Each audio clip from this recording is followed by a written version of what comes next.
but people are saying that they're never going to go back to work, like back to the office.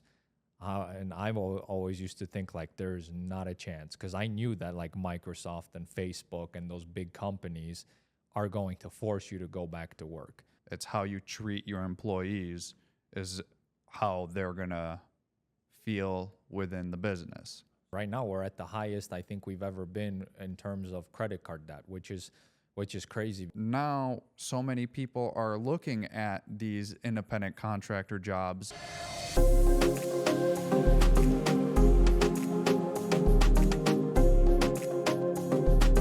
All right, so in this episode, we're going to talk about work and how it changed after COVID, right? So kind of a recap of 4 years, right? I mean, it's been just over 4 years since it started, since it came to bless everybody's lives in a horrid way. So kind of just like a recap of what's changed in that time. What are the big differences? Specifically work-related, yes? Work-related and business and work-related. Okay. Like if you have a business, how your business changed, and if you work a 9 to 5, How it has would change there, yeah. So what do you think is going on right now with work and businesses? As employee standpoint, I feel like people have come to the realization a lot more that corporate doesn't care, right? They want a 2-week out of you if you're going to quit, but they'll fire you on the spot and not care about where you end up next, right? Which it's been like that always. And everyone was just used to that. But now people are realizing after COVID that they need to take care of themselves first. So I feel like the biggest change with looking at your employer is that you don't have the same amount of love for it. You're looking out for yourself, which personally, as a business owner, it's hard, right? Because you don't want that to happen. But that's part of how you run a business. It's how you treat your employees is how they're going to feel within the business. Absolutely. So I think people taking initiative and caring about their mental health and their families and not burning themselves out, I think that's wonderful. I hate that it took a worldwide pandemic to change that culture, but I think that is the main thing now, where people are not looking to burn themselves out extra, which it's hard to say now because inflation is so high that people are looking at picking up second and third jobs just to make ends meet. So at the end, I always believe that it's a cycle. I think that this has happened before, obviously not COVID, but something else. The last one was, I think, the 2007 time, right? Housing market crash with the mortgages. It was a little different, but same concept.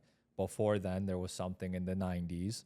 And I think every 10 to 15 to 20 years, something like this happens.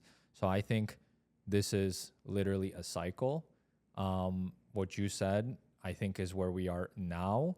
But I think it's going to change because it's already changing. Like people during the now and maybe a year ago, even more so, 2 years ago, even more, they would think that, okay, I'm in control, right? Where it's like, I'm going to do what I want to do. But then, well, now what's happening? Inflation is happening, right?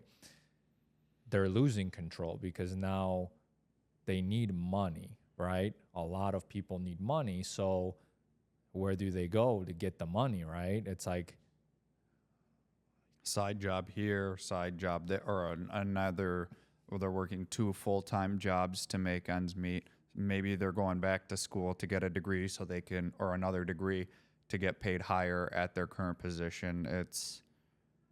You would think that people are working less to balance that, but it's actually seems like it's the opposite now. Yeah, you have to work even more, right? Now people have learned that, remote is the new thing, right? But I used to say even 2 years ago, I'm like, duh, there's no way. Like remote has been there. COVID made it more popular, but people are saying that they're never going to go back to work, like back to the office.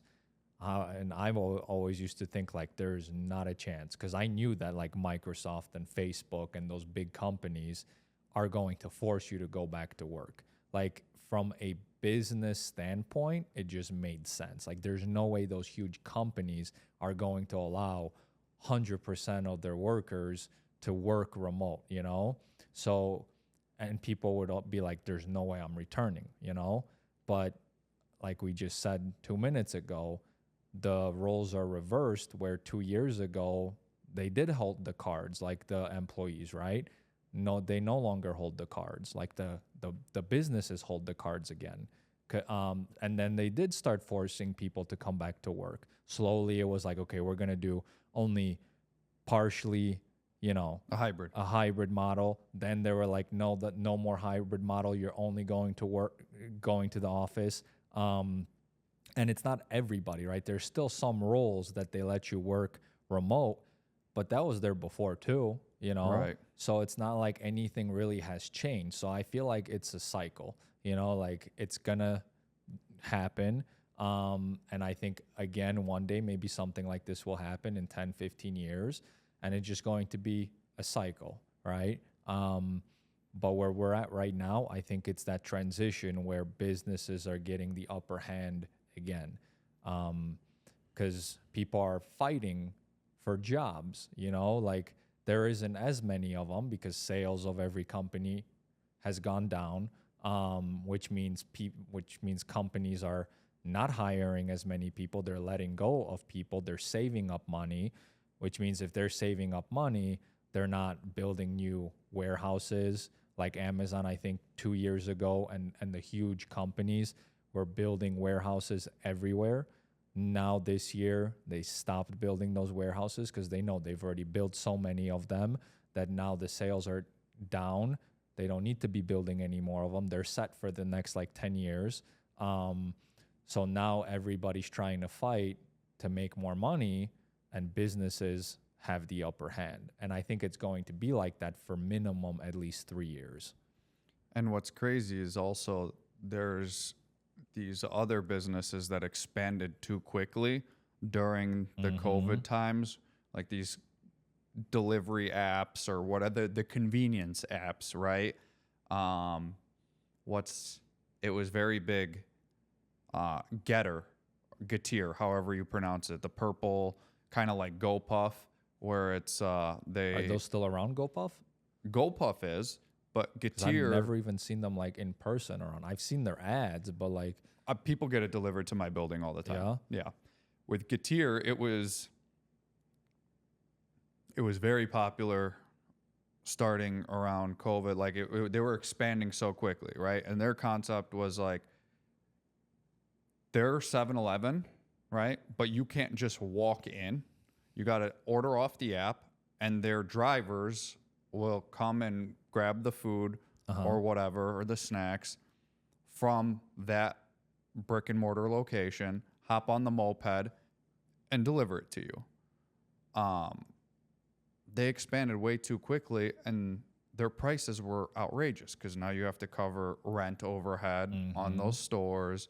You got to cover the, I believe they're contractors, the mopeds, everything about it. They just expanded too quickly, and now I saw about a month ago or two, all the locations are closed in the city, and I saw a homeless guy wearing a Getir's delivery jacket. Like it's, whereas 2 years ago, you had to almost dodge them on the street because there were so many driving these mopeds. And it's like you said, we're in cycles. And if going towards the business side, that's another big thing. Like capitalize on a certain time when you know you need to, but don't almost overindulge in that moment, and don't expand yourself too quickly, because again, at any moment things can change and it'll backfire, right? Like inflation hit, what's the first thing people do when money is tight? They cut spending.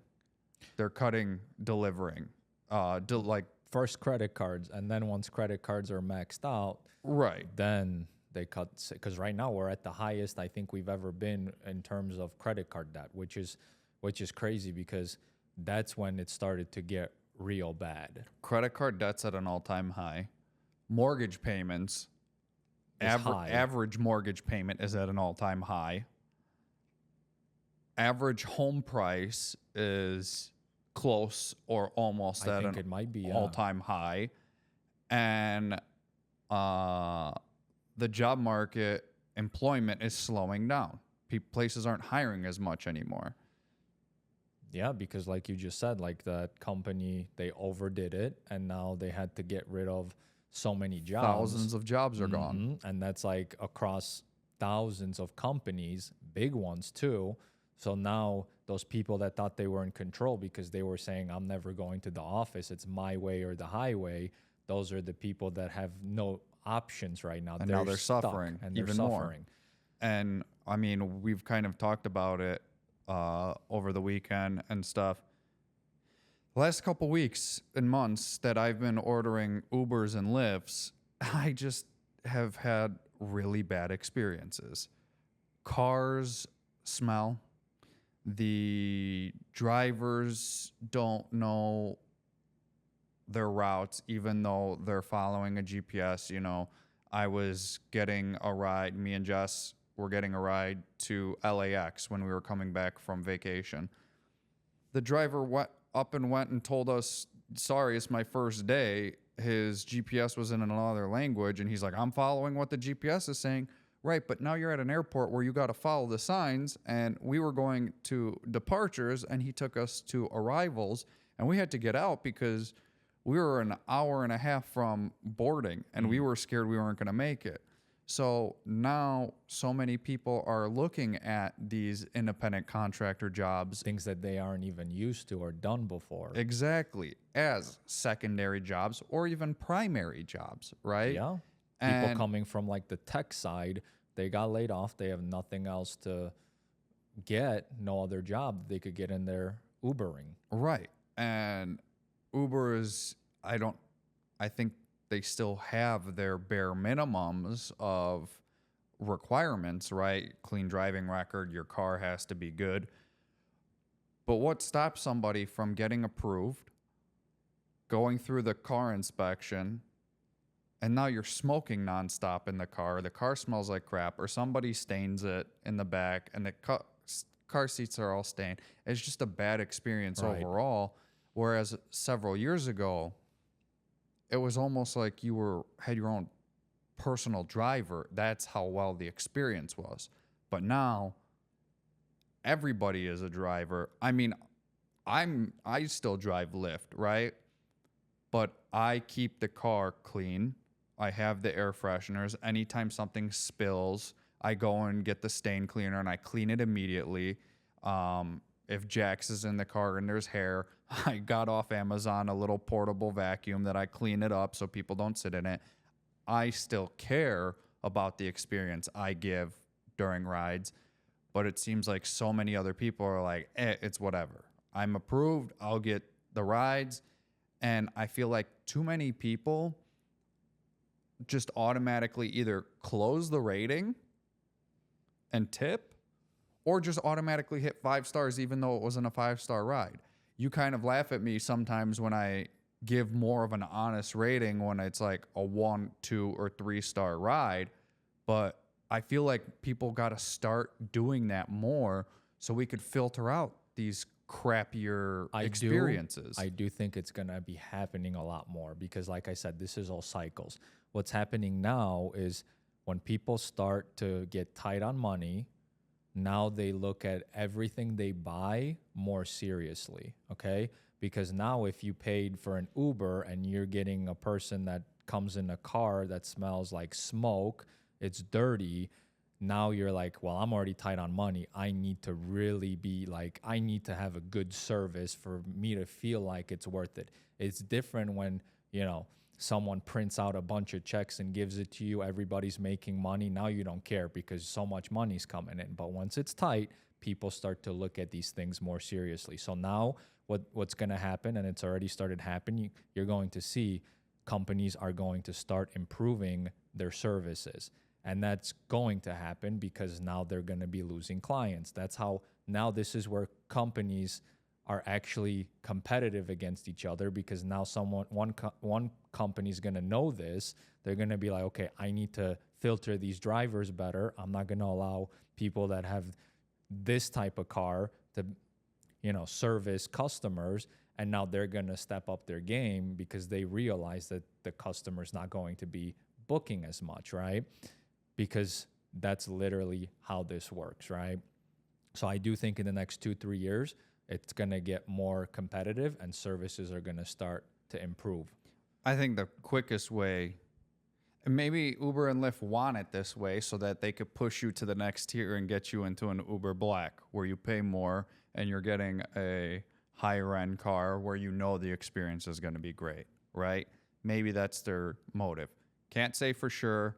Could be a possibility. Very well could be, but it can't be because people just cannot afford that, Right. Some very small percentage of people will. And I think the best thing for the fastest outcome for making the experience a lot better, as of right now, it's optional for a driver to have a dash cam that records inside, right? And if you have one, you kind of specify in the app that you have it so that your ride, person you're giving a ride to gets notified that you're being recorded, right? Honestly, I think it should be mandatory. Safety of the driver, safety of the passenger, and will overall give I think that's a the two better biggest ones. experience, right? Mhm. Those for sure are the For biggest. sure. Safety for the driver and safety for the passenger. 100%, I think dash cam facing inside the car is mandatory. Cabs have it. Cabs have had it since that was, I think, almost invented, right? You always had that camera recording. And it will probably happen. You know why it probably doesn't happen right now? Because I think that since the last 3 years, 2-3 years ago especially, there was two things happening. People were scared to go outside, right, because of COVID. So you lose a lot of people that don't even want to work, but they just won't because they're scared, which is a lot of drivers, right? Because you're in contact with people. And two, because of that and other factors, because of people were making so much money in other places, they just did not want to work overall, right? So now Uber and Lyft, companies like that, all companies are struggling to find people, right? So now when you're struggling to find people, you're taking whatever you can get because they're companies, right? You could call them selfish, greedy, whatever you want, but they want to make money. They want to not go down in revenue. They want to go up in revenue. So the only way to do that is to hire anybody, drop the qualifications. Maybe that's why they don't want cameras as well, because how many times have you seen someone that doesn't even look like the person in the picture? Which I've means, had that. Yeah, they're hiring I've had other that a people. lot more lately too, because of, I don't want to say masks are an excuse, but you have somebody that puts on a mask, a baseball cap, and sunglasses. You have no idea who the hell that person is. It's your job as the passenger to say, can you verify yourself for me? Can you take it off and show me? Right. But then you get some people, if it's truly not them behind the app, like whoever signed up, that's not the driver, they're going to argue. They'll call you racist or what have you. Whatever And it may then be. they're just going to be like, cancel the ride and get somebody else. And what happens if you need to get somewhere quickly? You might just go. You're gonna be late now, right? Mhm. And it's the convenience factor of having this is not there anymore. Right. So, and companies will overlook that if there some will Because and some of the might money. not care. Yeah, because of the money, right? And now I think it's where that shift is starting, where maybe now there will be a dash cam and it's going to be mandatory because now the customer's going to force that out of them, you know? Because again, they're looking at every penny. I mean, I know people personally that do that now, you know, where they weren't 3 years ago because money was so good. Now they'll be like, okay, you're not getting away with that anymore. I paid for this service. I didn't get it. I'm going to leave a review, or I'm going to do this. And I think it's just going to, the tighter the money. Which is well within their right. I think so. Because they could do it still when they have the money. But like you just said, when you have the money and a lot more expendable money, you're like, was this exactly what I paid for? No. Am I going to complain? Maybe not. Exactly. Because I don't want to spend the 30 seconds. Yeah. But if everybody actually took the time to leave honest feedback and not, there are going to be those scummy people who leave bad reviews so they could get something in return out of it, right? So they could get the ride for free, Of course. or they could get their food for free, or what have you, right? But for the most part, But that also is going up now more than 3 years ago. because money is Because tight, and money they is could tight. see, like, I still want to experience the Still want good. it. I still want it, but how do I get it for free? Mm-hmm. And you complain and you bitch and you get it because the business wants you to be happy. Yeah. They do. They do. At the end, they do, because, I mean, they truly actually don't. But if you're going to keep using them, they don't. But if you're going to stop using them, then it forces them to care, right? They have If to. there's multiple options, then that's when they care, right? For sure. But if you're one of few, Uber and Lyft, what else is there? What else is there? Cabs, you're going to go back to a regular cab? No. Room for another person to come in, I guess, if they don't care. You know? Exactly. But it's hard to break into such a already competitive market, you know? So, but I mean, yeah, that's what I think that's what I think is happening now. And I think that's what's going to keep happening in the next couple years, 2, 3 at minimum, where money's going to be tight. Services are going to need to get better. Prices maybe will drop, maybe they won't, but service, I think, will definitely have to get better. But here's the thing. CEO salaries and business profits are also at an all-time high. So now what? Where's the disconnect?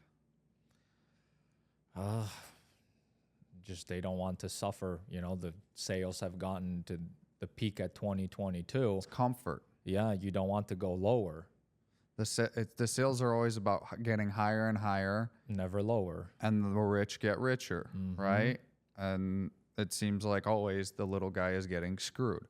But if you can get out of the position, it's just figuring out which way works best for you. It's not easy. It's not going to not be easy. easy. It's hard as hell. I mean, it was hard for us, right? Getting to where we got to now. We had advantages. We used those advantages to help us, but it still wasn't easy to get to where we are.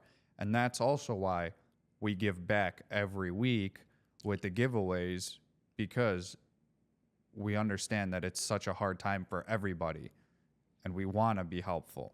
You know, that's our whole thing with booking Koala. You, Vivek, and I all realize it's about coming together and being family with everyone. It's not step on every little person on the way to the top. It's bring everybody to the top together.